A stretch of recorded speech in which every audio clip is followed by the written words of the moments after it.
ስፖርትስ በሁሴን አብዱልቀኒና በዳዊት ንጉሴ።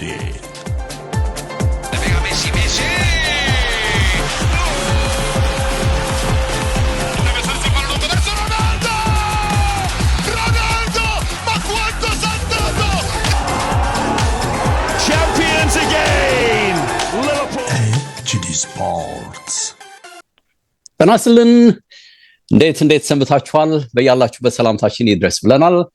ኤችዲ ስፖርቶች ነን። እንግዲህ ተወዳጁ ብስራት ላይ እንዲሁ በዩቲዩብ ገጽ የምታገኙት ፕሮግራም ነው። ለ45 ደቂቃ የተመረጡ የሳምንቱ ጨዋታዎችን ይዳስሳል፣ ግምት ያስቀምጣል። ከባልደረባይ በአካል ዳንኤል ጋር ቆይታ የማደርግበት ፕሮግራም ነው። ዛሬ ላይ እንግዲህ ከበድ ያሉ ጨዋታዎች ይካሄዳሉ። ቶተናም እና ዩናይትድ፣ ቼልሲ ከወልቭስ እንዲሁ መሪው አርሰናል ከሜዳ ውጪ በስቴዲየም ኦፍ ላይት ከሰንደርላንድ የሚያደርገው ጨዋታ የሚጠበቅ ነው የሚሆነው። ነገ ደግሞ ትልቅ ጨዋታ አለ። በሲቲ እና በሊቨርፑል መካከል ይከናወናል። ሁለተኛና ሶስተኛ ላይ ተቀምጧል እነዚህ ሁለት ቡድኖች። ምን ውጤት ይጠበቃል በዚህ ሳምንት? እንግዲህ እኛ እንገምታለን። የእናንተን ግምት ግን እንደ ሁልጊዜውም በዩቲዩብ ገጻችን አስቀድመን እንጠይቃለን እንድታስቀምጡ። ፕሮግራማችን ተጀመረ። እንዳልኩት 45 ደቂቃ ጆሮ ስጡ ነው የምንለው። በአካል እንጋብዛለሁ። በአካል የእንዴት ነህ ብያለሁ። አለን ዴቭ፣ እንዴት አለ? አድማጭ ተመልካቾቻችን እንዴት ናችሁ ብያለሁ። እንደተለመደው ተገናኝተናል። እንግዲህ ከሐሙስ ፕሮግራም በኋላ ከበድ ያሉ ጨዋታዎች ያሉበት ሳምንት ነው። በተለይ ሲቲ እና የሊቨርፑል ጨዋታ የሚጠበቅ ነው። ሁለቱም ከሰሞኑ ፎርማቸው መለስ ብሏልና በማጥቃት ረገድም የታዩ መሻሻሎች አሉ። ይሄ ጨዋታ ምን ውጤት ይዞ ይመጣል ወደኋላ የምናይ ነው የሚሆነው። የነገምግም እንደመሆኑ ግን አስቀድመን የምንጀምረው ደግሞ በሌላ ትልቅ ጨዋታ የቶተናም እና ዩናይትድ የለንደን ጨዋታ ነው እና በዚህ እንደርደር። በወቅታዊ ብቃት ሁለት ጽንፍ ላይ ያሉ ቡድኖች ልትላቸው ትችላለህ ዴቭ።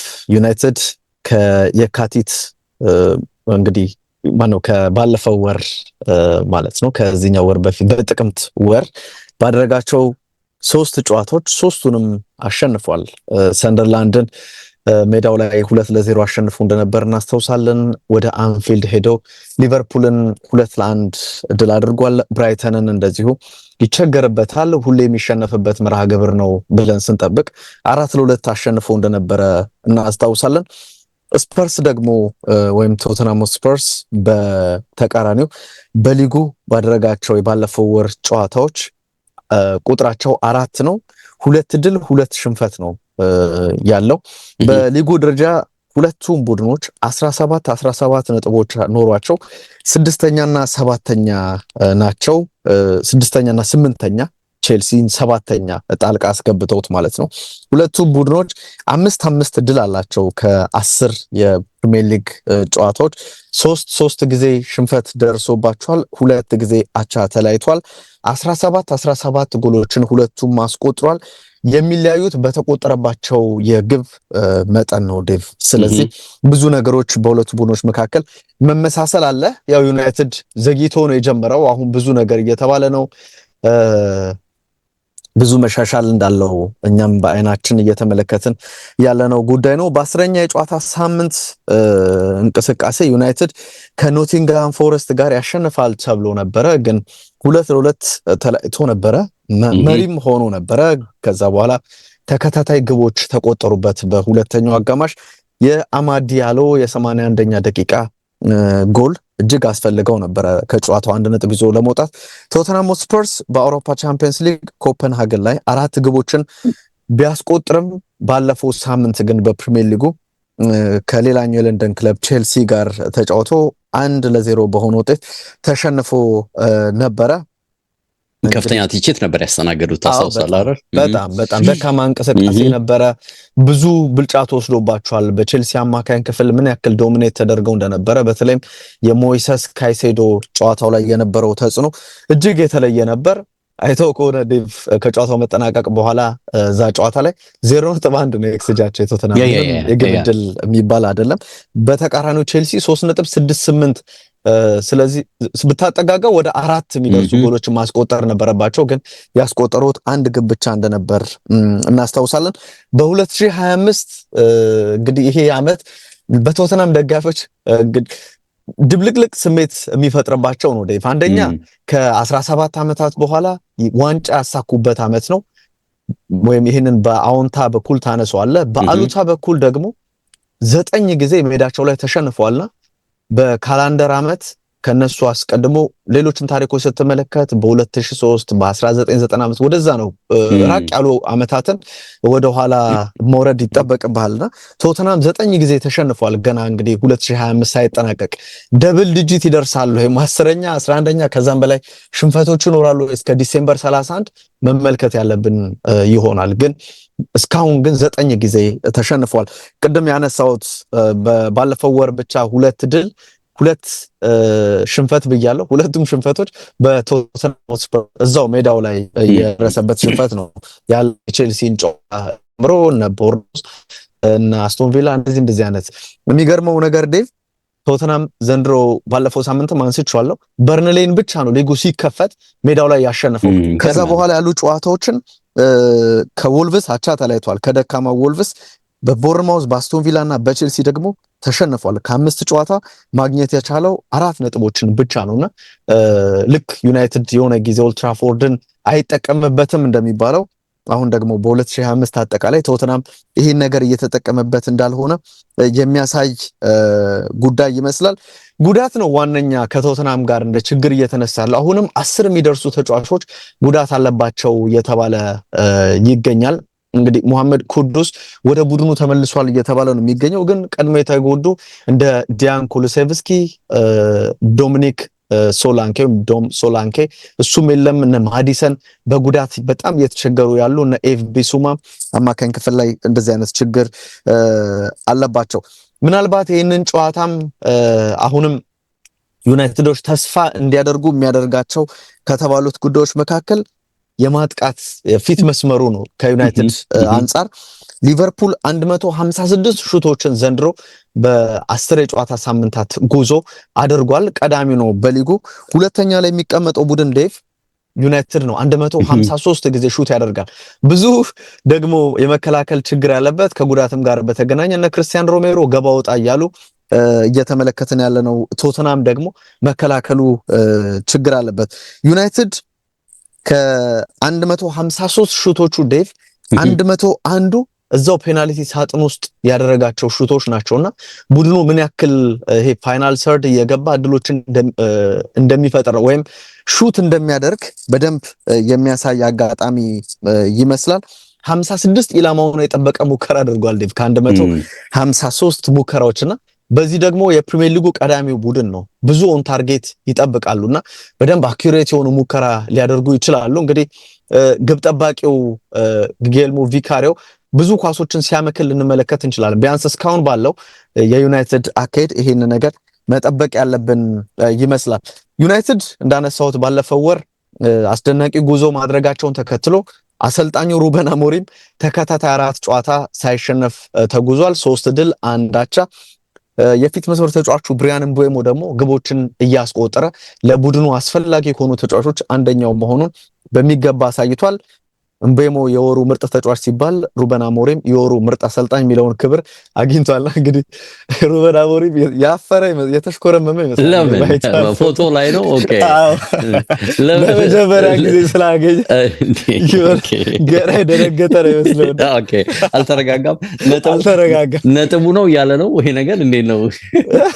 ነጥቡ ያመጣው ነው እያለ ነው። እንደዚህ ያለ እንደ እያለ ነው ይመስላል። አዲስ ስለሆነ ብቻ ለጨዋታ ያልኩት ግን እሺ አይ ነው።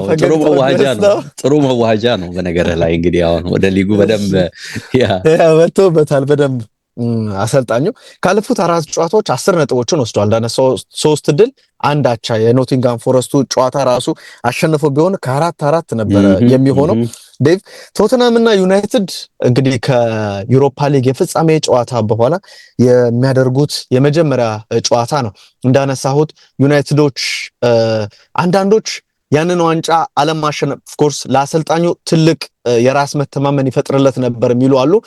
አንዳንዶች ደግሞ መሸነፉን እንደ ጥሩ ወይ እንደ በጎ ነው። ምክንያቱም በሳምንት 1 ጨዋታ ያደረገ እንዲጓዝ ያደርጓልና የሚፈልገውን ቡድን ለመስራት በደንብ ልምምዶች ያስፈልጉታል አሰልጣኙ። ያንን እድል የሚያገኘው በሳምንት አንድ ጨዋታ እያደረገ የሚቀጥል ከሆነ ነው የሚሉ ሐሳቦች አሉ። እንግዲህ ደጋፊ ዋንጫውን ቢያነሳ ይመርጣል። ይሄ የዩሮፓ ሊግ ጨዋታውን ወይም የፍጻሜ ጨዋታውን ጨምሮ ባለፉት 7 ጨዋታዎች ቶተናም ቦስ ነው ዴቭ ለዩናይትድ 5 ጊዜ አሸንፎታልና ምን ያክል እየተቸገረ እንዳለ ኦልድ ትራፎርድ እዛው ሜዳውም ላይ በካራባው ዋንጫም አምና ሲያሸንፈው የተመለከት ነው። በተለይም ባይንዲር የሰራውን ስህተት እናስተውሳለን። በአንደኛው ጨዋታ 4-3 በሆነ ውጤት ቶተናም ባሸነፈበት መርሃ ግብር ላይ እነዛን ጨዋታዎች ስትጨምር ከ7 ጨዋታ አንድም ድል ዩናይትድ ማስመዝገብ አልቻለም። ዘንድሮ ቅድም ያነሳው ቶተናም ሜዳው ላይ አንድ ጨዋታ ነው ያሸነፈው ብያለው በርንሌይ። ዩናይትድ ደግሞ ከሜዳው ሲወጣ አንድ ጨዋታ ብቻ ነው ያሸነፈው፣ እሱም አንፊልድ ሮድ ላይ ሊቨርፑልን 2-1 ያሸነፈበት ጨዋታ ነው። ሜዳው ላይ የሚቸገረው ቡድን ከሜዳው ውጪ ሲወጣ የሚቸገረው ቡድን የሚያደርጉት ጨዋታ ስለሆነ እንግዲህ በሁለቱም በኩል የሆነ መሻሻልን መጠበቅ ይኖርብናል። ቶተናም አሸንፎ የሜዳውን ድል ወደ 2 ከፍ ማድረግ አለበት። በውድድር ዓመቱ ዩናይትድም ደግሞ ከሜዳው ውጭ ያሸነፍኩት የጨዋታ ብዛት 2 ደርሷል የሚለውን ነገር መግለጥ ይኖርበታል። ዴቭ በዩናይትድ በኩል ብሩኖ ፈርናንዴስ እና እንደዚሁም ደግሞ ብሪያን ምቤሞ ይጠበቃሉ። ምቤሞ ባለፉት 3 የአዲሱ የቶተንሃም ሆትስፐር ስቴዲየም ላይ ግቦችን ማስቆጠር ችሏል፣ ብሬንትፎርድ እያለ ማለት ነው። አሁንስ በዩናይትድ ማሊያ ይሄንን ነገር ማድረግ ይችላል የሚለው ጉዳይ ይጠበቃል። የሚገርመው የቶተንሃሙ ከፍተኛ ግብ አስቆጣሪ ዴቭ ኒኪ ቫንደርቪን ነው። የማል 4 የሊግ ግቦች አሉት፣ 2 የቻምፒየንስ ሊግ ጎሎችን ማስቆጠር ችሏል። አሁን ከፍተኛ የቶተንሃም ግብ አስቆጣሪ ነው። እንደውም አይተው ከሆነ ከወዲሁ ሪያል ማድሪዶች ስካውት እያደረጉት ይገኛሉ እየተባለ ጥሩ ብቃት ነው ያሳያለው። በነገር ላይ አስደናቂ ነው ዴቭ። ወደፊት ኳስ እየገፋ ሲሄድ ፍጥነቱ በጣም ይገርማል። መከላከሉ ይሄ ሪከቨሪዎቹ በጣም አሪፍ ናቸው። በሃይላይት ለሚጫወት ቡድን ከፍተኛ ፍጥነት አለው። ችግሩ የሆነ ስፕሪንት ካደረገ በኋላ መስል ፑል ያደርጋል። እንደዚህ አይነት ከጉዳት በጣም ነፃ የሆነ ተጫዋች አይደለም። እሱ ነው እንደ ችግር የሚነሳበት። አሁን ግን ዘንድሮ በምርጥ ብቃት ላይ ይገኛልና ተጫዋቾች ብቅ ሲሉ ልክ እንደ ዲን ሁሰን አይነት ተጫዋቾች ማድሪድ እንደወሰደው አሁን ደግሞ ሚኪ ቫንደርቪን ላይ አይኑን ጥሏል እየተባለ ይገኛል። ታስታውሳለህ ሰር አሌክስ ፈርጉሰን ላድስ ኢትስ ቶተንሃም ያሉ እንግዲህ ያሰቀሱ ነበር። ቶተንሃም ነው ግቡና እንደሚሆን አርጉ የሚል ነገርን ያስተላልፋሉ። ብዙ ጊዜ ያንን ነገር ይነሳ ነበረ። ክርስቲያኖ ሮናልዶ እንግዲህ ብዙ ሚዲያ ላይ ቆይታ እያደረገ ነው የሚገኘው ዴቭ። ከሰሞኑም ከፒርስ ሞርጋን ጋር ሲነጋገር ነበር። ከፒርስ ሞርጋን ጋር ጥያቄ ቀርቦለት ብዙ ነገሮችን ሲያነሳ ነበርና ከተናገረው ነገሮች መካከል ይህንን ጨዋታ የሚመለከተው የሩበን አሞሪምን ቆይታ በተመለከተ እሱ ያቅሙን እያደረገ ነው የሚገኘው፣ ግን ሚራክል ወይም ታምር መፍጠር አይችልም የሚል ሐሳብን ክርስቲያኖ ሮናልዶ ተናግሮ ነበርና እንደ ክርስቲያኖ አይነት ተጫዋች የሚናገረው ብዙ አድማጮች ይኖረዋል። ትኩረት ማድረግ ያለብን አሁን እየሰራን ያለነውና የወደፊታችን ላይ ነው። ያለፈውን ነገር ተወት ማድረግ አለብን ብሏል። ኦፍ ኮርስ ቡድኑ ያለፉት ጊዜያት በጥሩ መልኩ አይደለም የተጓዘው ብሎ እንግዲህ የቀደመ አስተዳደሩን እንግዲህ ሸንቆጥ ያደረገበትን ሐሳብ ራሱ ሩበን አሞሪም ተናግሯል። ሊሳንድሮ ማርቲኔዝ ብቻ በዚህ ጨዋታ እሱ እንደማይሰለፍ ተረጋግጧል። ዴቭ ሌሎቹ ተጫዋቾች ለዩናይትድ በመልካም ጤንነት ላይ ይገኛሉ ተብሏል። የገረመኝ ኦፕታ ዩናይትድ በወቅታዊ ብቃት ጥሩ ነው እየተባለ ቶተንሃም መዋዠቆች አሉበት እየተባለ ይነሳል። ግን ግምት የሰጠው ዴቭ ከ45% በላይ የአሸናፊነት ድርሻውን የሰጠው ለቶተንሃም ነው። ስለዚህ ይሄ ጨዋታ እንዴት ይሆናል? ምናልባት ታሪክን የምናነሳ ከሆነ በዛ መልኩ ሊጠናቀቅ ይችላል። የቶተንሃም ሆትስፐር ስቴዲየም ላይ ነው የሚደረገው። ሜዳቸውን ብዙም ሲጠቀሙበት አንመለከትም።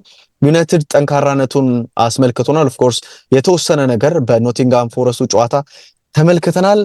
እኔ ይህንን ጨዋታ አቻ ወደሚል ነው የሚሄደው። የኔም ግምት ወደ አቻ ነው የሚሄደው። በነገር ላይ ሁለቱም ተቻችለው የሚሄዱ ወደ ሁለቱም ብዙም የሚያስኬድ አይመስልምና ጨዋታው ላይ አንዳች ነገር ቀይ ካርዶች እንደዚህ ነው ጨዋታን የሚለውጡ ነገሮች ኖረው አንደኛው ዶሚኔት አድርጎ ማይወጣ ከሆነ በስተቀር ያን ያክል ከፍተኛ ልዩነት ይኖራል ብዬ በሁለት ቡድኖች አልጠብቅም። 1-1 2-2 እንደዚህ አይነት ያቸው ውጤት እጠብቃለሁ እኔ። ያ የኔም ግምታቻ ነው። ወደ ሌላው ጨዋታ እንሄድ። ኦልሞስት ወደ 14 ያህል ደቂቃዎች በዚህ ጨዋታ ጉዳይ ላይ ስላነሳን ቀጥለን ሰንደርላንድ እና አርሰናልን የሚመለከተውን ጉዳይ እናንሳ። እንግዲህ አንደኛው ከአራተኛው ነው ይሄ ጨዋታ። አርሰናሎች አሁንም ሁሉንም ቡድኖች የማሸነፍ አቅም እያሳዩ ነው የቀጠሉት። ከዚህ ጨዋታ በፊትም እንግዲህ አዌይ ቢሆንም ከሜዳቸው ውጪ ወደ ስቴዲየም ኦፍ ላይትም ቢሄዱ 3 ነጥብ እንደሚፈልጉ ይጠበቃል። አርሰናል ዘንድሮ አስደናቂ ነው፣ ግን ማንም ሰንደርላንድ ደግሞ በዚህ ሰዓት ቶፕ 4 ውስጥ ከ10 ሳምንታት በኋላ ይገኛል ብሎ የጠበቀ ያለ አይመስለኝም። ከጠበቀ በጣም ሰት የሚሆን ነው የሚመስለኝ። አዳዲስ ተጫዋቾች ቡድኑ አምጥቷል። ሰንደርላንድ ግን መምጣታቸው ሳይሆን ቁም ነገሩ ከመጡ በኋላ በቡድኑ ድንቅ ጊዜ እያሳለፉ እየተዋሃዱ መሆናቸው ነው የሚለው መረጃ ነው ጠንክሮ የሚወጣው። ቡድኑ በሜዳው እስካሁን አልተሸነፈም። ይሄ ገራሚ ነው። ቅድም ስጠቅስ ከነበሩት ክለቦች አንጻር አዌይ ሆም እያልክ ይሄ በሜዳው እንዴት እንደሚጠቀም ሰንደርላንድን ያሳያልና ከ5 የሜዳ ጨዋታው 3ቱን አሸንፏል፣ በ2 አቻ ወጥቷልና በ5 የሜዳው ጨዋታ ላይ ደግሞ 9 ጎሎችን አስቆጥሯል። የገባበት 3 ብቻ ነው። ስለዚህ ጎሎችንም ያገኛል። የመከላከል አቅሙ ሜዳው ላይ ጥሩ እንደሆነ ታያለህና አምና እንግዲህ ላለመውረድ 26 ነጥብ ብቻ በቂ ነበር። ሰንደርላንድ ግን እንግዲህ ዘንድሮ ሊጉን ተቀላቅሎ ከወዲሁ 18 ነጥቦች ደርሷል። ትልቁ ጥያቄ አርሰናል ይህንን ቡድን የማቆም አቅም አለው ወይስ የለውም የሚለው ነው እንጂ የመውረድ ጥያቄ ከዚህ ቡድን ይዞ ከዚህ በኋላ ሊነሳ የሚችልበት አናሳ ከሰበሰቡት ነጥብ። ሰንደርላንድ እንግዲህ ሰኞ ነው የተጫወተው። በኤቨርተን 1-0 ተመርተው በቀድሞው የአርሰናል ተጫዋች ዣካ ጎል አቻ ወጥቷል። ቡድኑ በተለይ ትልልቅ ቲሞችን ሲገጥም ከኋላ 5 አድርጎ እየተከላከለ ነው የሚጫወተውና በዚህ ጨዋታ ላይ በዛሬው ጨዋታ ላይ 2 ጨዋታዎች ያመለጡት ኦማር አልዴርት የተባለው ተጫዋቻቸው እንደሚመለስ ነው ያገኘሁት መረጃ የሚጠቁመው። አርቴታ እንግዲህ በቻምፒየንስ ሊግ ላይ ቲሙን ሮቴት አድርጓል በተወሰነ መልኩ። የጎላ ባይሆንም እንግዲህ በዛሬው ወሳኝ ጨዋታ ላይ የተወሰኑ ለውጦች እንደሚያደርግ ነው የሚጠበቀው። አውሮፓ ላይ የተቀጣው ዙቤሜንዲ ይመለሳል። ኤዜ ከቤንች ተነስቶ ነበር የተጫወተው በቀደም። ስለዚህ ቋሚ መሆን እድል አለው በዚህ ጨዋታ ላይ። ዮክሬሽ በመጎዳቱ እንግዲህ 2 ጎሎች አውሮፓ ላይ ያስቆጠረው ሜሪኖ አሁንም የፊት መስመሩን የአጥቂነቱን ሮል እንደሚወጣ ይጠበቃል። ኦዴጋርድ፣ ሃቨርትስ፣ ማርቲኔሊ፣ ማድዌኬ በሙሉ የሉም። እንግዲህ ከኢንተርናሽናል ብሬኩ በኋላ የተወሰኑ ተጫዋቾች ይመለሳሉ ተብሎ ነው የሚጠበቀው። እነማን ናቸው እናያለን። ትልቁ ዜና ከአርሰናል ጋር በተያያዘ እንግዲህ ገብርኤል ጂሰስ ከረጅም ጊዜ ጉዳት በኋላ ሐሙስ ዕለት ከዋናው ቲም ጋር ልምምድ ጀምሯል። እንግዲህ ልምምድ ጀመረ ማለት ምናልባት በአንድ ወር ከ15 ቀን ከቡድኑ ጋር በደንብ አቅሙን ፈትኖ ወደ ሜዳ ሊመለስ የሚችልበት ጨዋታ ሊያደርግ የሚችልበት እድል አለ ማለት ነው። ከግል ልምምዱ ወይም ደግሞ ብቻውን ከሚያደርገው ልምምድ ወይም ከጂምናዚየም ልምምድ ወጥቶ ወደ እንግዲህ ተጫዋቾች ግንኙነት ገብቷል ማለት ነው። ይሄ ደግሞ ራሱን የቻለ እንግዲህ ረጅም ጊዜ የሚፈልግ ነው። ኦፍኮርስ እንግዲህ እናየዋለን ምን ይሆናል። በርስ ግንኙነት ሁለቱን ስናይ ቁጥሮች ሰንደርላንድን አይደግፉም። ባለፉት 15 ግንኙነቶች አርሰናል 10ን አሸንፏቸዋል፣ በ5 አቻ ተለያይተዋል። የመጨረሻው የሰንደርላንድ ድል 2009 ላይ በሜዳቸው ስቴዲየም ኦፍ ላይት ላይ 1-0 ያሸነፉበት ነው። እንግዲህ በፕሪሚየር ሊጉ ታሪክ 3 የአርሰናል ጨዋታዎች በሰንደርላንድ የበላይነት ተጠናቀዋል። እንግዲህ በታሪክ በፕሪሚየር ሊጉ ታሪክ 3ቱም ሰንደርላንድ ሜዳ ላይ የተመዘገቡ ናቸው። 1997፣ 2000 እና ቀደም የጠቀስኩት 2009 ላይ ለመጨረሻ ጊዜ ያስመዘገቡት ድል ነው። አርሰናል ያለፉትን 5 የሊግ ጌሞች አሸንፏል። በአራቱ ምንም ጎል አልገባበትም። እንደምታውቀው እንግዲህ የሰንደርላንድ 18 ነጥብ በ10 ጌም መገኘቱ በሊጉ ከታች አድርገው ጥሩ ነጥብ ያገኙ በሚል ከሃል ሲቲ የ2008-2009 ጉዞ በኋላ የመጣ ድንቅ አስደናቂ ታሪክ ነው ተብሏል። ሃል ሲቲ ያኔ 20 ነጥብ ነበር የሰበሰበው፣ ስለዚህ 18 ደርሷል። እንዴት አስደናቂ እንደሆነ ማሰብ ይቻላል።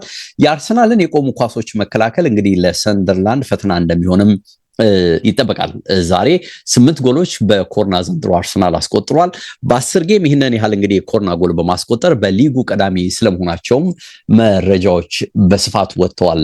በነገራችን ላይ በአካል ይሄ ደግሞ እንግዲህ የመከላከል ጥንካሬያቸውን በዚህ ሲዝን እንደሚያሳይ ነው የሚጠበቀው። በሁሉም ውድድር ባለፉት 4 ጌሞች አንድ የተሳካ ጎል ሙከራ ብቻ ተደርጎባቸዋል። እንግዲህ ኦፕታ በአቬሬጅ 1.9 ሙከራ ብቻ ማስተናገዳቸው ዝቅተኛ ነው በሚል ጥሩ ሪከርድ አድርጎ እንግዲህ ከአርሰናል አንጻር ያስቀመጠው መረጃ አለ። 8 ጌሞች እንግዲህ ባለፉት ጨዋታዎች ጎል አልተቆጠረባቸውም አርሰናሎች። ይህንን ደግሞ የትኛውም እንግሊዝ ቲም ሲፈጽመው አልታየም በሚል ነው መረጃ የወጣው። በሰዓት ሲሰላ እንግዲህ ለ13 ሰዓታት አርሰናሎች ላይ ማንም ቡድን ጎል እንዳላገባባቸው እንግዲህ መረጃው ያትታል። ሰንደርላንድ እንግዲህ የቶፕ 4 ሳይድ የሆኑ ቲሞችን ከ2014 አንስቶ ማሸነፍ አልቻለም። የሊግ መሪ የሆኑ ቲሞችንም ገጥሞ ከ2012 አንስቶ እንዲሁ አላሸነፈም። 2014 ላይ እንግዲህ ቸልሲን ከቶፕ 4 ቲም ለመጨረሻ ጊዜ ነው እየረታው። 2012 ላይ ደግሞ የሊግ መሪን ሲያሸንፍ ያሸነፈው ሲቲን የረቱበት ጨዋታ ነውና ዛሬ ማሸነፍ ከቻሉ ግን እነዚህ ሁለቱንም ሪከርዶች የመስበር አቅም አላቸው ይላል የቢቢሲ መረጃ። እንግዲህ ጃካ የቀድሞ ክለቡን እንደሚገጥም ይታወቃል። ከሰሞኑ ከዛ አትሌቲክ ጋዜጠኛ ጋር ሰፊ ቃለ ምልልስ አድርጓል። ተከታትለው ከሆነ አላቅምና ከቆይታው ስለ አርቴታ የአርሰናል የመጀመሪያ ቀን የኃላፊነት ጉዳይ የገለጸው ሀሳብ የብዙዎችን ትኩረት እንደሳበ ነው መገናኛ ብዙሃን ያነሱት። እየተቀባበሉትም እንዳለ አይቻለው። የመጀመሪያውን የአርቴታን ቀን አረሳውም ነው የሚለው ዣካ ሲናገርና ከልምምድ ሜዳ አጠገብ ትልቅ የመሰብሰቢያ ክፍል አለ ነው የሚለው። ክፍሉ ውስጥ ያሉ ወንበሮች በሙሉ ተዘበራርቀው የተወሰኑት ወድቀው የተቀመጡበት ሁኔታ ነበር ነው የሚለው። ሁሉንም ክለብ ውስጥ ያሉትን ሰዎች ወደዚህ ክፍል እንዲገቡን ያደረጋቸው አርቴታ በመጣ ቀን ያለው። አርሰናል ከመጣ አርሰናል ከውጪ ሲታይ እነዚህ የተዘበራረቁ ነገሮችን ነው የሚመስለው ብሏል። እንግዲህ ወንበሮችን እያሳየና ከውጪ ያላችሁ ስዕል በጣም ጥሩ አይደለም፣ ሁላችሁም ወንበሩን አንሱትና በተስተካከለ ሁኔታ አስቀምጡት፣ ከዛም ተቀመጡን ያለን አለ። ከዚህም በኋላም ሁላችሁም እንደዚህ በተስተካከለ ሁኔታ እንድትሆኑ ነው የምፈልገው የሚል ሐሳብን የሰጠው ብሏልና እናም እኔም በግሌ ዋው ነው ያልኩት ነው የሚለው። ኦሬዲ እንግዲህ መስፈርት ከመጀመሪያው ቀን አንስቶ እንግዲህ እንዳስቀመጠ መታዘብ ትችላላችሁ ነው ያለው። ከዛ እንግዲህ አእምሯችንን፣ ልምምዳችንን፣ ቅድመ ልምምዳችንን ከሪከቨሪ ጋር የተያዙ ጉዳዮችን እና በርከት ያሉ ነገሮችን በስኬት መስራት ጀመረ ነው የሚለው። ጥሩ ስራ የሚሰሩ ሰዎችንም እንግዲህ ወደ ክለቡ ከዛ በኋላ መሳብ ጀምሯል። እንግዲህ ጥሩ ረዳቶች እንዴት እንዳመጣም ነው የሚናገረው። ከእርሱ ጋር መስራት እጅግ አስደናቂ ነው፣ እግር ኳስን በተለየ መንገድ ነው የሚያየውም ይሄ አሰልጣኝ በሚል እንግዲህ ለአርቴታ ያለውን አድናቆት ከጨዋታው ቀደም ብሎ ገልጿል። ዣካ እንግዲህ አርቴታም ትናንት ጋዜጣዊ መግለጫ ላይ ስለ ጃካ ብዙ ነገሮች ሲናገር ሰምተነዋል። ምን ያህል ዲሲፕሊን እንደሆነ፣ ኃላፊነቱን እንዴት እንደሚወጣ፣ በዛው ልክ ደግሞ ጥሩ ቀላጅ፣ ጥሩ የልምምድ ሜዳ አዝናኝ ሰው ስለመሆኑ፣ ስለ ስራ ባህሪውና በርካታ ነገሮችን አንስቷልና የለቀቀበትንም መንገድ መሄድ ስለፈለገ እንጂ እኛ ፈልገን አይደለም የለቀቅነው የሚል አስተያየትንም ሰጥቷል። እንግዲህ ሰንደርላንድ ከመጣ በኋላ ዣካ ምን አይነት ብቃት እያሳየ እንዳለ፣ እንዴት ለቡድኑ ጥሩ መሰረት እንደሆነም በትክክል አይተናል። ይሄ ጨዋታ በሁለቱም በኩል የሚጠበቅ ነው። በርካቶች በተለይም ከውጭ ያሉ እንግዲህ አርሰናል እዚህ ጨዋታ ላይ ነጥብ እንዲጥል የሚፈልጉ ይመስላል አይደል? በአካል ከጨዋታውም ማግኒቲዩድ ክብደት፣ ምናልባትም ሰንደርላንድ አራተኛ መሆኑ፣ ሰንደርላንድ ሜዳ ላይ ጨዋታው መደረጉ ያለፉት ሪከርዶች ባይደግፉትም የተወሰነ ነገር ይጠበቃል። በኔ በኩል ግን አርሰናል ይሄንንም ጨዋታ በጠባብ ውጤት አሸንፎ የመውጣት እድል አለው ባይ ነኝ። እኔም ከዛ የተለየ ግምት የለኝም ዴቭ። በተለይም ደግሞ ኦፍኮርስ ሰንደርላንዶች ፊት መስመራቸው በጣም ሻርፕ እየሆነ ነው የሚገኘው። እድሎችን ብዙ አባክኑም፣ የሚያገኟቸውን በሚገባ የሚጠቀም ቡድን ስለሆነ ነው አሁን የደረሰበት ደረጃ ላይ ያለ ወይም እንዳነሳው አራተኛ ደረጃ ላይ እንዲቀመጥ የሆኑ በዛ ምክንያት ይመስላል። ብዙ ችግሮች እንዳሉባቸው ደግሞ በቼልሲም ጨዋታ ጭምር ሊሸነፉ የሚችሉበት አማራጮች እድሎች ነበሩ፣ ግን ደግሞ ጨዋታው ላይ መቆየታቸው ሬሲሊየንት መሆናቸው በሚገባ ተመልክተናል። ግን ቢያንስ አርሰናል የቆመ ኳስ እንኳን አስቆጥሮ ጨዋታውን ይጨርሳል ብዬ ነው የማስበው። እኔም አርሰናል ያሸንፋል ብዬ ነው የማልፈው ዴቭ። የቼልሲና ወልቭስን ጨዋታ እንግዲህ በአጭሩ እናንሳና ዴቭ ትልቁን ጨዋታ አንተ ትመለከታለህ። ቼልሲ ከወልቭስ የሚያደርጉት ጨዋታ 7ኛው ከ20ኛው የሚገናኙበት እንቅስቃሴ ነው። ወልቭስ ባለፈው ሳምንት በፉልሃም 3-0 ተሸንፈው እንግዲህ አሰልጣኙ ቪቶር ፔሬራን እንደዚሁም ደግሞ ሌላኛው እንደዚህ ከእግር ኳሳዊ ውሳኔዎች ጋር በተገናኘ ጉዳይ ዶሚኒኮ ቴቲን ማሰናበቱ ተረጋግጧል። እንዳነሳሁት በሁለቱ ቡድኖች መካከል ያለው ልዩነት ሰፊ ነው። ቼልሲ 17 ነጥቦችን ይዞ 7ኛ ነው። ወልቭስ ከ10 የጨዋታ ሳምንታት ጉዞ በኋላ 2 ነጥብ ብቻ ነው ያለው። ይህ ማለት 2 ጨዋታዎችን አቻ ተለያይቷል፣ በቀሪ 8 ጨዋታዎች ተሸንፏል ማለት ነው። ቼልሲ በፕሪሚየር ሊጉ ቶትናምን አሸነፉ፣ 7 ተጫዋቾችን ቀይረው መጡ። ትንሹ ካራባህን ወደ አዘርባይጃን አምርተው መርታት አልቻሉም። 2-2 ጨዋታውን አጠናቋል።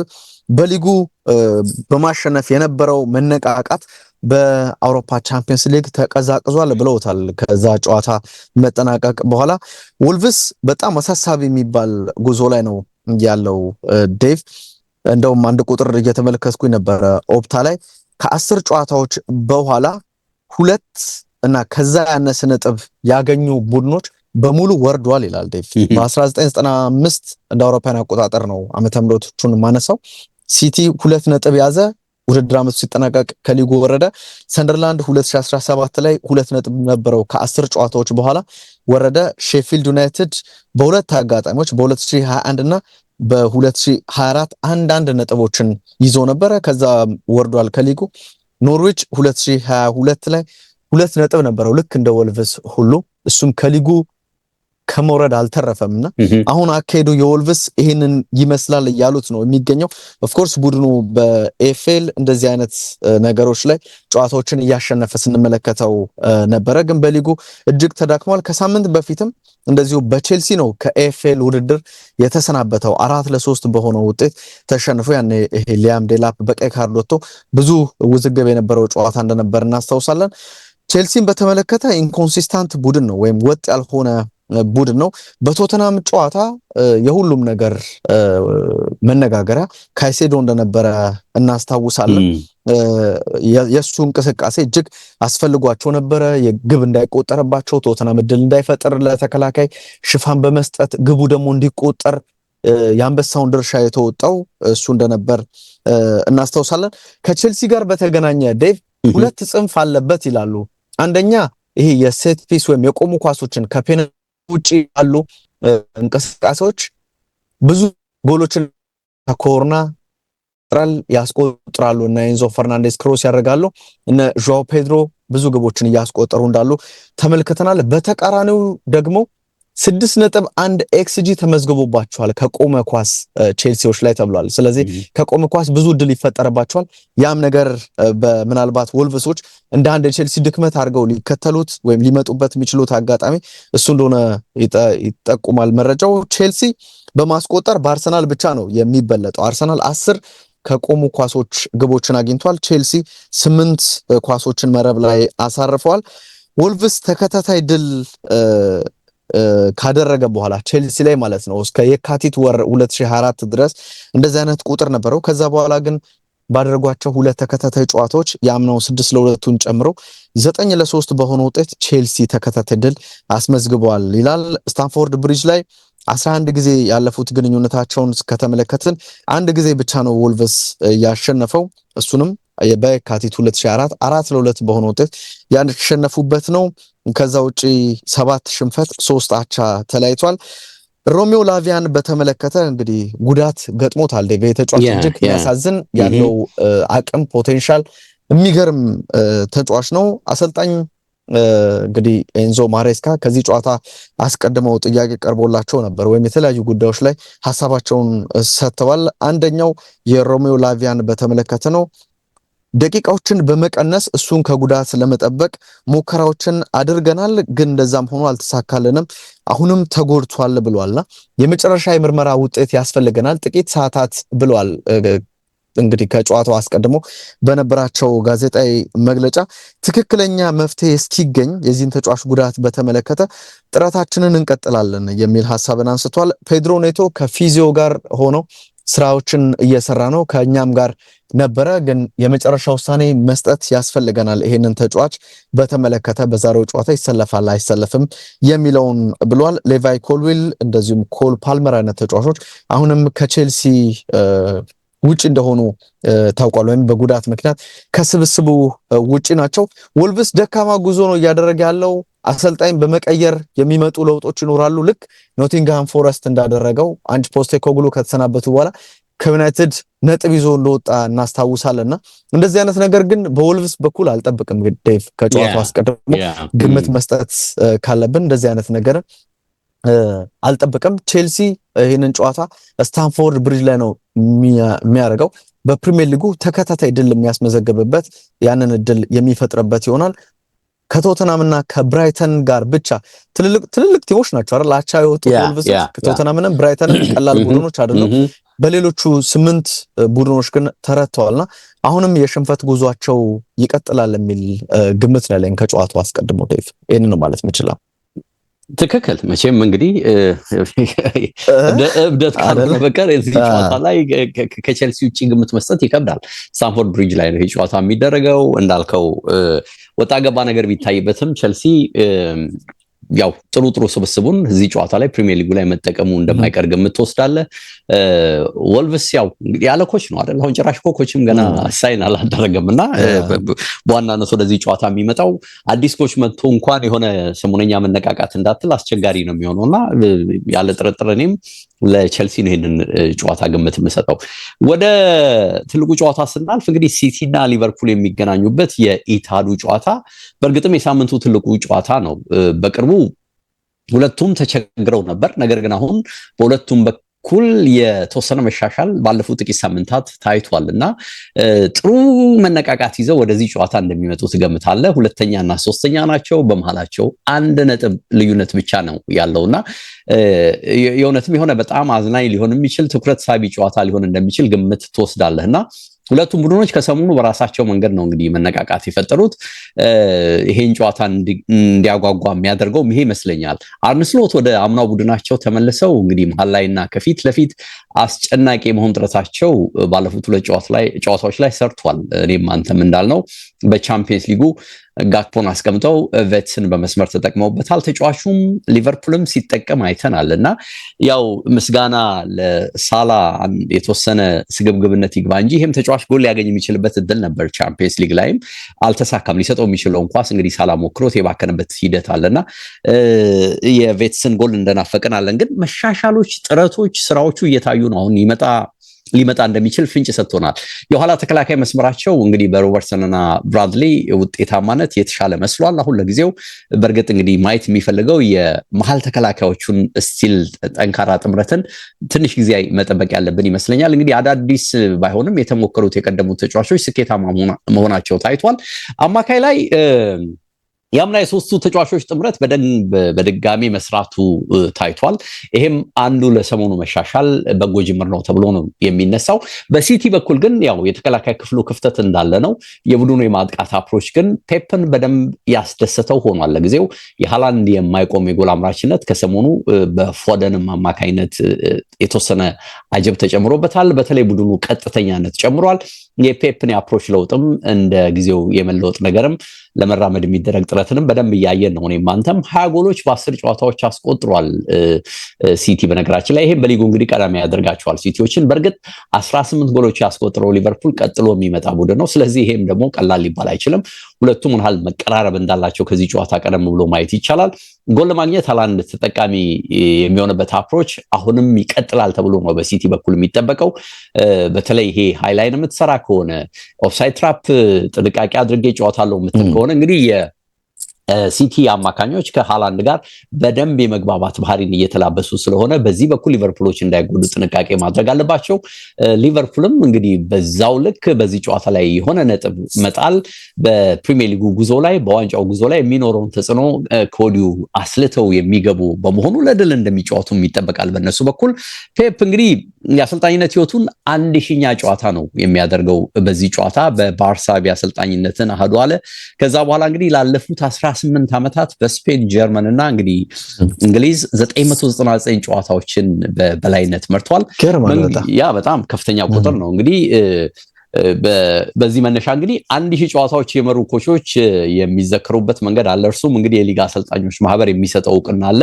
ይህንን ይቀበላል ከጨዋታው በኋላ ከተወሰነ ቀናት በኋላ ተብሎ ነው የሚጠበቀው። ፈርጊ፣ ብራያን ክላፍ፣ ሰር ማት ቤዝቢ፣ ሞሪኒዮ፣ ክሎፕ፣ ዴቪድ ሞይስ ይህንን እውቅና ያገኙ ተጫዋቾች አሰልጣኞች ናቸው። 1000 በመድረስ ማለት ነው። ይሄ እንግዲህ ልዩ ነገር ነው እና ምንድነው ያለው ፔፕ አሰልጣኝነትን በባርሳ ሲጀምር ለሰከንድ እዚህ ደረጃ ደርሳለሁ ብዬ አስቤ አላቅም ነው የሚለው። ኳስን በትክክለኛው መንገድ መጫወትና ከዛ ይሄ ሁኔታ ወዴት እንደሚወስደኝ ማየት ነበር መነሻዬ ብሏል ሲናገር። እድለኛ ነኝ ለ3 ታላላቅ ክለቦች በመስራቴ ሙሉ ድጋፍ አግኝቼ ነው። ምንም የሚያዘናጋኝ ነገር ሳይኖር ነው የተጓዝኩት። በጉዞዬ በስኬቴ ደስተኛ ነኝ፣ በስራዬም ኩራት ይሰማኛል የሚል አስተያየትን ሰጥቷል ፔፕ ከጨዋታው በኋላ እንግዲህ ጠይቀው ሐሙስ ዕለት። 71.57% የማሸነፍ ስሌት ወይም ሪከርድ ነው ያለው። ገራሚ ነው አይደል? ይሄ ከ999 ጨዋታዎች 715ቱን አሸንፏል። በጣም ትልቅ ሪከርድ ነውና ያ 40 የትልልቅ ዋንጫዎች ባለቤት ነው። በሲቲ 18 ዋንጫ አሳክቷል። በየ25 ጌሞች ስሌት በአማካኝ አንድ ዋንጫ የማንሳት ሪከርድ አለው ነው የሚሉት የወጡ መረጃዎችን ሳይና ይሄ በጣም ትልቅ የፔፕ ሪከርድ ነው። ምን ያህል ስኬታማ አሰልጣኝ እንደሆነ እንግዲህ ሁሉ ማሳያዎች ናቸው። በሁለቱ ግንኙነት አምና ሊቨርፑል ሁለቱንም ጨዋታ በደርሶ መልስ 2-0 አሸንፏል። የሲቲ በጣም አስቸጋሪው ጊዜ እንደነበር አምና እናስታውሳለን። ሲቲ ካምና ችግሩ የተላቀቀ መስሏል። አሁኑ ግን እንግዲህ ከኤፕሪል አንስቶ ብዙ ነጥብ የሰበሰበው ሲቲ ነው። 42 ነጥቦችን ሰብስቧል። ሲቲ 13 ድል ከ19 ጨዋታ ያሳካ ቡድን ነው። በኢትሃድ ደግሞ ከ10 ጨዋታ 9ን አሸንፏል። በቅርቡ እንግዲህ በቆሙ ኳሶች ብቸኛው ጎል ያላስቆጠረው ቲም ሲቲ ነው በነገርህ ላይና 20ዎቹም ጎሎች በጨዋታ የተቆጠሩ ናቸው። ለጎሎቹ ቻንስ በመፍጠር ደግሞ በክለቡ ያሉት ፎደንና ዶኩ 20ና ከዛ በላይ የጎል እድሎች ከፈጠሩ የሊጉ 5 ተጫዋቾች ዝርዝር ውስጥ ገብተዋል። እነዚህ ተጫዋቾች 20 እድሎችን ፈጥረዋል። በጋራ ሳይሆን በተናጠል እነዚህ ተጫዋቾች እድሎች ይፈጠሩ እንጂ እንግዲህ ሃላንድ ጎል ያገባል። ስለዚህ በ107 የሊግ ጨዋታ 98 ጎል አግብቷል ይሄ ተጫዋችና 100 የፕሪሚየር ሊግ ጎል ላይ ለመድረስ 2 ጎል ብቻ ነው እንግዲህ በሊጉ የቀረው። ይሄንን ካሳካ በትንሽ ጨዋታ 100 የደረሰ በሚል የሺረርን በ124 ጌም የተቆጠረ 100 ጎል ሪከርድ የሚሰብርበት እድል እንግዲህ ከፊቱ ነው ያለው። 2 ጎል ካገባ ይሄ ነገር እንግዲህ ይሰበራል። ምናይ ነው የሚሆነው። ሳላ ባለፈው ሳምንት እኔም አንተም እንዳየነው በጎልና በአሲስት በአንድ ክለብ ብቻ የተመዘገበ የሩኒን የዩናይትድ ስኬት በሊቨርፑል ተጋርቶታል። ቁጥሩን ባለፈውም ሳምንት ስንጠቅስ ስለነበረ መጥቀስ የሚኖርብኝ አይመስለኝም። በሲቲ ላይ ደግሞ ሌላ ያለው ጥሩ ነገር ምንድነው? 9 ጎልና 6 አሲስት በማድረግ ቀዳሚው ተጫዋች ነውና ስለዚህ ይሄ ተጫዋች ደግሞ እንዲሁ ሲቲ እንደሚቀናው በተወሰነ መልኩ ፍንጭ የተሰጠበትና ይሄ ቁጥር የሚያሳይበት ሁኔታ አለ። ኢሳቅ እንግዲህ ተመልሷል። የመጫወቱ ነገር ነው ጥያቄ የሚሆነው። መጠነኛ ነው የነበረው ጉዳት። ስለመመለሱ መረጃዎች ወጥተዋል። ሮድሪ ቻምፒየንስ ሊግ ላይ ጥንቃቄ ሲባል አልተጠቀመበትም፣ ግን ይህም ተጫዋች ተመልሷል ነው የሚለው። መረጃዎችም ትናንት የሚያትቱት ይሄን ነው። ግን ጨዋታ ከሰሞኑ አላደረገም። ምን ይሆናል እናያለን። ፔፕ ጥንቃቄ ማድረግ አለብን እዚህ ተጫዋች ላይ በማለቱ የሚኖረውን ነገር እናያለን። ሼሪኪ፣ በርናንዶ ሲልቫና ዲያዝ ተከላካዩ ዲያዝ አርፈው ነበር ቻምፒየንስ ሊግ ሚድዊክ ላይ እንደምታውቀው። በተወሰነ መልኩ መጠቀም የፈለገውን ተጫዋች ወደ መጨረሻው ጨዋታ መገባደጃ ላይ ሲጠቀምባቸው አይተናል። አሁን ግን በዚህ ጨዋታ ላይ እነዚህ ተጫዋቾች ይጀምራሉ የሚል አስተያየት ነው የወጣው። በተለይ ሼሪኪ እንግዲህ ከሃላንድ ጋር በጣም ጥሩ መግባባትን ከሰሞኑ እየፈጠረ ስላለ እዚህም ጨዋታ ላይ በተለይ የሊቨርፑል ሃይላይንን ለመስበር ሊጠቀምበት እንደሚችል ታሳቢ ሆኖ ይገባል የሚል ነገር ወጥቷል። እንግዲህ ሲልቫ በጣም የለፋ ያለ ተጫዋች በመሆኑ ይሄ ረፍት ለሲልቫ በጣም አስፈላጊ ስለመሆኑ ነው መረጃዎች የጠቆሙት። እንግዲህ ኢሳቅ ቢመለስም በሊቨርፑል በኩል ኤኬቲኬ የአጥቂው መስመር አሁንም ይመራል ተብሎ ነው የሚጠበቀው። ከዛ ውጪ ግን ኢንትረስቲንግ የሊቨርፑል ምርጫ የሚሆነው አሁንስ ቬትስ ነው የሚጀምረው ወይስ ጋክፖ የሚለው ጥያቄ ነው። ምክንያቱም አርነ ስሎት የመሃል መስመሩን ወይም ደግሞ አማካይ ላይ እነዚህ ሶስቱን የግራቨንበርግ የሶቦስላይ እና የማካሊስተርን ጥምረት የመነካካት ፍላጎት ውስጥ ይገባሉ የሚል ግምት የለም። ምናልባትም እንግዲህ ከነካኩ ተብሎ ከታሰበም እንግዲህ የብራድሊ የሰሞኑ የጫና መብዛት መልሶ ሶቦስላይን ወደ መስመር እንዲያወጡት ያደርጋቸዋል የሚታይ ነው የሚሆነው። ግን በአመዛኙ አይነኩትም የመሃል መስመሩን ነው የሚል መረጃ እየወጣ ያለው። ከዛ ይልቅ እንግዲህ ቬትስን ወደ ቤንች ወስደው ጋክፖን እንግዲህ ቻምፒየንስ ሊግ ላይ ስላረፈ መልሶ ያመጡታል የሚል መረጃ ነው ያለው። ይሄ እንግዲህ ጥያቄ የሚሆን አጠቃቀም ሊሆን እንደሚችል እኔ በግሌ አስባለሁ። ምክንያቱም ቬትስ ከመስመር ሲነሳ ጥሩ እንዴት እንደሆነ አይተናልና ቻምፒየንስ ሊግ ላይ ብቻ እድል እየሰጠው ፕሪሚየር ሊጉን ተቋቁሞ በደንብ እንዲወጣ የማታደርገው ከሆነ አሁንም ከዚህ ተጫዋች ልታገኝ የምትችለውን ጥቅም በሂደት እያጣህ የምትሄድ ነው የሚመስለኝ። በዚህ ላይ ደግሞ ጋክፖ ሲዝኑ ሲጀመር የነበረውን ጥሩነት አሁን መልሶ እያገኘ ነው የሚል ነገር አይታየኝም እና ከሰሞኑ የሆነ የመርገብ ነገር ስላለ የቬትስን የሰሞኑ ሞመንተም በደንብ ሊጠቀሙበት ቢሞክሩ የሚል ሀሳብ አለኝ በግሌ። መገናኛ ብዙሃንም ይሄ ኤሪያ ላይ ሰውየው የሚወስዱት እርምጃ በጣም አጓጊ ሊሆን እንደሚችል ከወዲሁ ጠብቀዋል። ግን ልንገረም የሚገባ አይመስለኝም ጋክፖንም ከተጠቀሙ፣ ምክንያቱም ቬትስን በሳምንቱ አጋማሽ ከመጠቀማቸው አንጻር የሚል መረጃ ወጥቷል።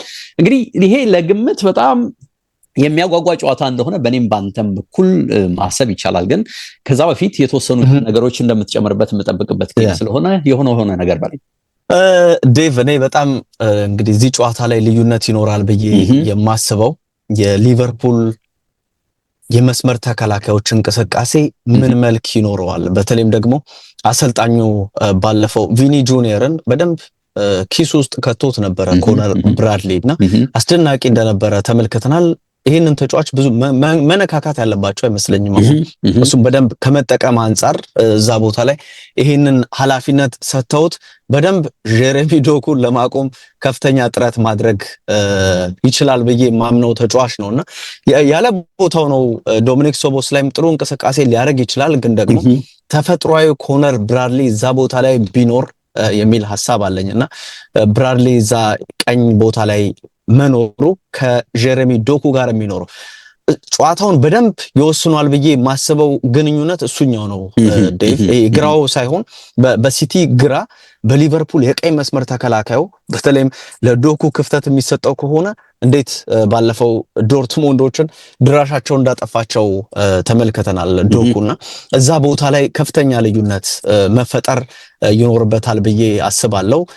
ልክ ሮበርትሰን እኔ አሁንም የሊቨርፑል ወሳኙ ተጫዋች ወይም መነካት ከሌለባቸው ተጫዋቾች አንደኛው እሱ ነው ብዬ ነው ማስበውና እዛ ቦታ ላይ የሱ መኖር ይኖራል። ከዛ ውጪ የራቨንበርህና የፊልፋደን ግንኙነትም ጨዋታውን ሌላ ሊወስነው ይችላል። ቀደም ብዙ ድሎችን የሚፈጥሩ ተጫዋቾች ብለ ስትጠቅስ ነበርና ቀደም የሚያሰብኩት የነበረው እነዚህን ሁለት ተጫዋቾች ለማቆም 100% እና ከዛ በላይ ብቃታቸውን ራቨንበር እንደዚሁም ደግሞ ኮነር ብራድሊ በጨዋታው ዴሊቨር ማድረግ አለባቸው ብዬ አስባለሁና እዛ ቦታ ላይ የሚኖረው እንቅስቃሴ እጅግ ወሳኝ ይመስለኛል። ያው ሲቲ መከላከል እንደዚህ ኦፍ ኮርስ የሲቲ መከላከል ችግር ሊኖርበት ይችላል፣ ግን ደግሞ የሊቨርፑል ማጥቃትስ ራሱ መልክ ያለው ነው ወይ የሚለው ትልቅ ጥያቄ ስለሆነ እሱ ጋር የሚኖር ብልጫ ጨዋታውን ሊወስነው ይችላል ብለ እንደዚሁ ቅድመ ጨዋታ ግምት ልታስቀምጥ ትችላለህ። ግን ሞር ሊቨርፑል ብዙ ይሄ ሼኪ ስለሆነ እዛ ቦታ ላይ ስራዎች መስራት ያለባቸው በነ ብራድሊ ብቃት የጨዋታው አሸናፊነት ሊወሰን ይችላል። እነ ሳላ ምንም ነገር ሊያደርጉ ይችላሉ ቀናቸው ከሆነ እንዳነሳው ያው ሳላ ያደረገው ሰልፊሽ መሆኑና በቃ ሁሉ ነገር ለራሱ ማድረጉ ነው። ዴቭ እዛ ቦታ ላይ ያንን ኃላፊነት ቀና አሉ እያልክ አንተም ስታነሳ ነበረ። አማካኞቹ የራቨንበር የማካሊስተር እንደዚሁም ያው ሶቦስ ላይ አመቱን ሙሉ ጥሩ ስለሆነ ያ አመት ከተጀመረ ጀምሮ አስደናቂ ካምና ጀምሮ ምንም ምታወጣለት ተጫዋች አይደለምና በተለይም የማካሊስተር እንቅስቃሴ የተሻለ መሆን ጨዋታው ላይ ልዩነት ሊኖረው ይችላል። ደግሞ ፔፕ እያፈራረቀ ነው አማካኝ ክፍሉን። አሁን ደንበኛ ተጠባባቂ ሆኗል ቤርናርዶ ሲልቫ። ስለዚህ እነ ራይንደርስ ናቸው አሁን አማካኝ ክፍል ላይ እነ ኒኮ ናቸው ይሄንን ኃላፊነት ወስደው እየተጫወቱ የሚገኙትና አማካኝ ክፍል ላይ የሚኖረው ሁሌም እንደሚባለው አማካኝ ክፍል ላይ የሚኖረው የብልጫ ጨዋታ እንድታሸንፍ ያደርጋል የሚል ነገር አለ። የተወሰነ ቀና ማለት በሊቨርፑል በኩል አማካኝ ክፍሉ ላይ አለ። ያ ነገር ደግሞ አሁን በሲቲ ይቋረጣል ወይ እሱን መመልከት ያለብን ይመስላልና ጨዋታው እንደጀመረ 10-15 ደቂቃዎች ላይ የሚኖረው ነገር በደንብ ጨዋታውን ማን አሸንፎ ሊወጣ ይችላል የሚለውን ግምት እንድትሰጥ የሚያደርግ ጨዋታ ነው። ያው ሃላንድ ካለ እድል ከሰጠው በቃ ድራሻቸውን ነው የሚያጠፋቸው ነው። ሃላንድም ሌላው ልዩነት የሚፈጥረው ተጫዋች እንደሆነ በሚገባ በጨዋታው ላይ መጠበቅ ያለብን ይኖራል። የተወሰነ ታክቲካል ተለዋዋጭነት በሁለቱም አሰልጣኞች መካከል በተለይም ደግሞ የሲቲ ጠንካራ ጎን የትኛው ነው? እዛ ቦታ ላይ አሰልጣኝ አርነ ስሎት ምን ይዘው ይቀርባሉ? የሊቨርፑል ጠንካራ ጎንንስ ለማክሸፍ ደግሞ ፔፕ ምን አይነት መሳሪያ ያለው ጨዋታውን በደንብ ልዩነት እንዲኖረው ልዩነት ፈጥሮ አሸናፊ ቡድን በጨዋታው እንዲገኝ የሚያደርገው አጋጣሚ ይመስላል። ኤቲሃድ ላይ ነው የሚደረገው። አሸናፊነት ለሊቨርፑል ማለት በጣም ከባድ ነው የሚሆነው ዴቭ። ለሲቲ ማለት ደግሞ ይከብዳል። አዎ ለሲቲም ደግሞ ማለት ይከብዳል። አማካኝ ክፍሉ ላይ እንዳልኩ በሊቨርፑል አጠቃላይ መነሳሳት ይኖራል ብዬ አስባለሁ። አሰልጣኝ አርነ ስሎት የጋክፖ አድናቂ ናቸው። ግን አሁን በጋክፖ ወይንስ ደግሞ የተወሰነ መሻሻል እያሳየ ባለው ጀርመናዊ ፍሎሪያን ቬትስ ይቀጥላሉ? እሱንም እንመለከታለን። አቻ ብለን እንግዲህ ብናልፈው የሚመስል ነው። እንግዲህ ቫን ዳይክ ኪሊያን ምባፔን በቻምፒየንስ ሊግ ያቆሙበት መንገድ ቤዚካሊ ድል የተወሰነ አግኝቷል። ኦፍ ኮርስ ልጁ ግን ሞሮለስ ተቆጣጥሮት የወጡበት ሁኔታን ሲታይ እዚህም ጨዋታ ላይ የተወሰነ ሃላንድን ለማቆም ብርታት ይሰጣቸዋል የሚል መረጃ ይወጣል ተያይዞና በዋናነት ግን እንዳልከው ሚድፊልድ ላይ ሞር ዶሚኔት ካደረጉ ሊቨርፑሎች እነ ሼሪኪን እነ ራይንደርሰን ሌሎቹንም የነ ፋደንን እንቅስቃሴ መቋቋም ከቻሉ በመሃል ያለውን ግንኙነት ሊሰብሩት ይችላሉ። ስለዚህ ያ ጫና እነ ቫን ዳይክ ላይ እነ ኮናቴ ላይ ላይመጣ የሚችልበት እድል ይኖራል ብለህ ነው የምታስበው። ግን ችግሩ የሚመስለው ከአንድ ካገኘ ኪሊያን ያገኘውን እድል ቢያገኝ ሃላንድ አይጠቀምም ወይ ራሱን የቻለ ጥያቄ ነውና የሆነ አጓጊ መልክ ያለው ግን ለሁለቱም ድል ወሳኝ የሆነበት ጨዋታ መሆኑን ታስባለህ። ወደ ማን ያደላል የሚለው ከተጣጣሉ አርሰናል ነው አሸናፊ የሚሆነው በዚህ ጨዋታ። ኦፍኮርስ ቅዳሜ ነው አርሰናል ጨዋታውን የሚያደርገው። በእርግጠኝነት የሚጠብቀውም ደግሞ ሁለቱ ቢጣጣሉልኝ የሚል ነው የሚመስለው። ምረጥ የሚባል እንኳን የሚመርጥ የሚመስለኝ ሲቲ ነው አይደል? አንተ አሁን ምረጥ ብትባል አርሰናል ከሁለቱ ማን 3 ነጥብ ቢወስድ ብለህ ነው የምታስበው? ማን 3 ነጥብ ቢወስድ ብለህ ነው የምትመርጠው? ምረጥ ቢባል በአርሰናል ጫማ ሆነ ማለት ነው። በአርሰናል ጫማ ሆነ ያ ሲቲ ይሻላል ዴቭ። ሲቲ 3 ነው። ምክንያቱም ሲቲ ክፍተቶች አሉት ብሎ ማሰብ ስለሚቻል በአርሰናል ጫማ ሆነ ብታስበው ሲቲ ቢጥል ብለው የሚያስቡ ነው ይመስል። ምክንያቱም ሊቨርፑል ይሄ ሞመንተም ይዞ ከመጣ በቀጣይ 5 ጌሞች ላይ የሚኖረው ተጽዕኖ ቀለል ያሉ ጌሞች ከመሆናቸው መነሻ የሚታይ ነው። ግን በእኔ እምነት በአርሰናሎች እምነት ሳይሆን በእኔ እምነት አቻ ጨዋታ ይሆናል ብዬ ነው የምገምተው። አላውቅም፣ እኔም እንደዛ ልገምትና እንውጣ። ያ ትክክል፣ እንደዛ ብለን እንጨርስ። ያ እናብቃ እንግዲህ። ኤችዲ ስፖርቶች ነበረን ብስራት ላይ፣ እንዲሁ ኤችዲ ስፖርት ዩቲዩብ ላይ ተከታተላችሁን። ከጨዋታዎች በኋላ እንዳለን ጊዜ የተወሰነ ነገር ይዘን ለመምጣት እንሞክራለን። እንደ ሁልጊዜውም ቃል እንገባለን። ሲሳካልን ይሳካል፣ ካልተሳካ እንግዲህ አስቀድመን ይቅርታ እንጠይቃለን።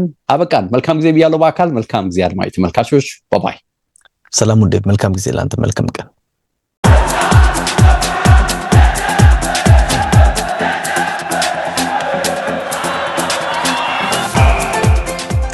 ኤችዲ ስፖርትስ በሁሴን አብዱልቀኒና በዳዊት ንጉሴ